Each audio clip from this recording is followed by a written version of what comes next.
અમરેલી જિલ્લામાં, ગીર સોમનાથમાં, ભાવનગર, બોટાદ બધે જ ભાજપ દ્વારા માણસ આપવામાં આવે, એને કોંગ્રેસ ટિકિટ આપી દે અને ભાજપ કોંગ્રેસ બંને ભેગા મળી કોઈ પણ રીતે આમ આદમી પાર્ટી જીતે નહીં અથવા તો આમ આદમી પાર્ટીનો ઉમેદવાર વધુ મત ન લઈ જાય એ માટેનું જાહેર ગઠબંધન કર્યું છે. આવી વાત ગઈકાલે મેં કીધી અને ગઈકાલે સાંજે જ ભાજપના જ ધોરાજીના ધારાસભ્યએ જાહેરમાં બોલી ગયા કે કોંગ્રેસ વાળાને અમે ઉમેદવાર આપીએ છીએ.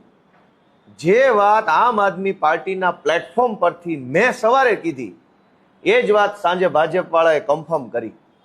અમે ઘણા સમયથી કહીએ છીએ કે કોંગ્રેસ ચૂંટણી નથી લડતું, કોંગ્રેસમાંથી ભાજપના માણસો ચૂંટણી લડે છે. યા તો આમ આદમી પાર્ટી જીતે નહીં, યા તો ભાજપ વિરુદ્ધના મત છે એ વેડફાઈ જાય એના માટેનું ષડયંત્ર ભાજપ અને કોંગ્રેસે ભેગા મળીને ચાલુ કર્યું છે.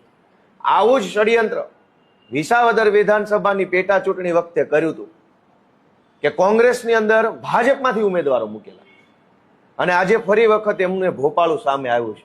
અને અધૂરામાં પૂરું, ન્યાના જ ધારાસભ્ય ભૂતપૂર્વ એમણે થોડાક સમય પહેલા જ ચૂંટણીમાં અગાઉ એવું કીધું હતું કે આમ આદમી કોંગ્રેસ ન ગમે તો ભાજપને મત દઈ દેજો પણ આમ આદમી પાર્ટીને ન દેતા, આવી વાત કરી.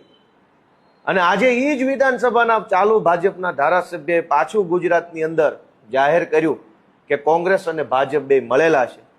મેં ગઈકાલે પણ કીધું, આજે પણ કહું છું અને ભવિષ્યમાં પણ આ વાત સામે આવવાની છે કે કોંગ્રેસ ભાજપ બંને એક થઈ ચૂક્યા છે. કોંગ્રેસ ભાજપ મળીને ચૂંટણી લડે છે.